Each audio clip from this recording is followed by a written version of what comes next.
So, good day everyone. I'm here to discuss number 3 after the interview assessment and analysis.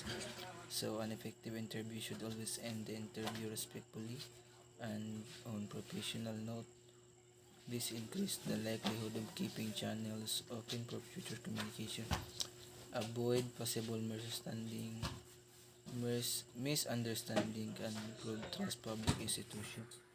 The interview should review the information obtained in the interview and the lawyer, if involved, and wherein the written record, as opposed to an audio video recording, has been made inviting to the sign of confirmation by record's accuracy. Any amendment should be recorded and, if relevant, any refusal to interview to sign interview record. So, an effective interviewing ko no is dapat respectful ka mag-interview and professional. Then, dapat may ka-open sa for further communication sa imong interview para malikayan ang possible na misunderstanding sa imong interview. Tapos, if ever mo man nakag-interview is, imo i-review ang imong nag-gather information sa imong interview. Then, number 1, the value and reliability of the information obtained and how it fits with known evidence, information, gaps, and other intelligence gathered. So, dapat, if makagather na information is dapat i-kuan mo, if ang imong nakuha na imong nagather na information is fits or kuan sa evidence na imong nakitaan or nakuha. So next is number 2. What further inquiries are necessary in order to advance the investigation of operation? So diri ko na is inquire nimo ang order na advance of investigation to operation para mapadali ang inyong operation o masolbad ang kaso. Number 3, whether all relevant safeguards were applied effectively. So dapat tanan inyong giplastar ug gikuan di ana is effective, is maplastar tanan una. So next is kinetic interview method. Kinetic interview method involves analyzing a person's behavior, assess deception by Orlando 2024. The study of Kine-Less focus on the observation outward physical behavior of the body in order to ascertain comparison current emotional state of the body in order to place communicating the information. It is stated that vocabulary of the body language along with the diagnosis verbal output, an interviewer could more easily assess the person's truthfulness or deception regarding current issue under the discussion by understanding the phase and practical kinetic interrogation phase of a person.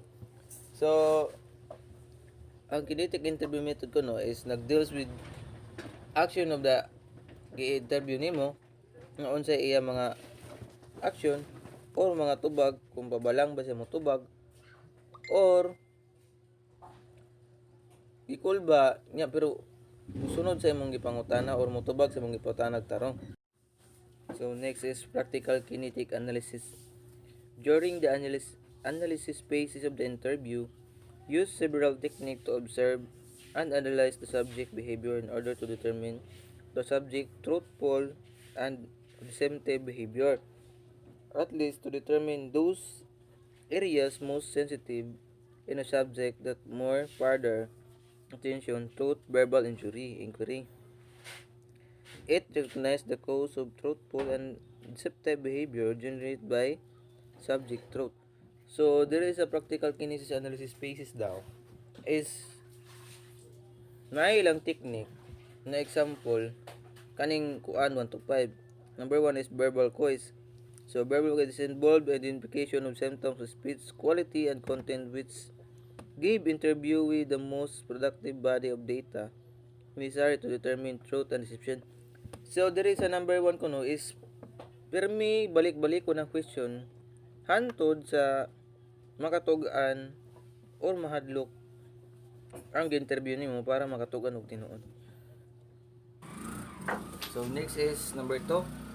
Practical kinesis statement of analysis. Assessment of truth and deception through the use of verbal cues coupled with methods of human recall and symptoms build evidence statement talking process.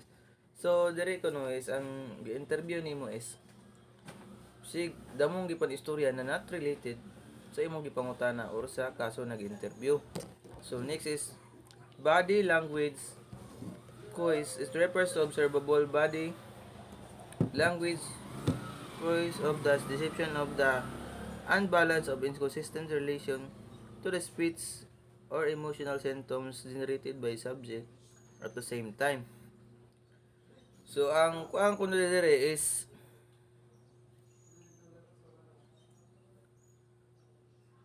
mo ingutana kuno kag kuan sa mga tao kuno sa imong interview is magduha-duha siya pagtubag or nga mao nang ikuan sa pasabot sa number 3. Sa number 4, kinesis subject control. It refers to various technique available to the interviewee to control and command the interview environment from proxemics to microring the use of enhanced information gathering skills. So dire ko no is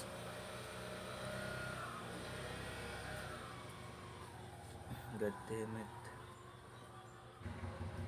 So sa kini subject control ko no is imong pulihan og imong kaugalingong question pagpangutana sa imong interview is makatabang kuno para makatugan or makasultik tinuod imong interview.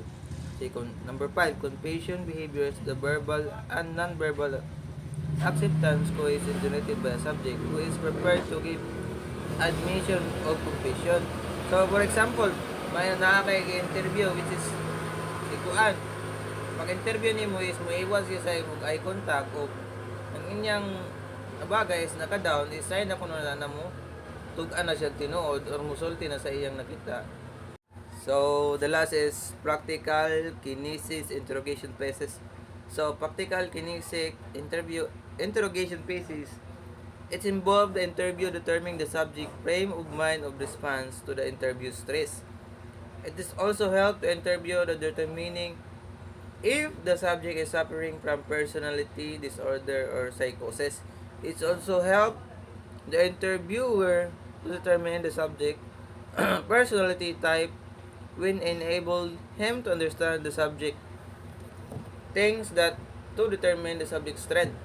So ang kuan diyan is example diyan is kapag ang imong gi-interview is nagpakita og kaayusan sa pagtubag, isinyalis ko na nitog anog tinuod. But pag imong gi-interview kung kakuan is defensive kaayo sa imong mga putana, which is nagpakita ko na namakak or dili wala nitog ang sa tinuod. That's all. Thank you, ma'am.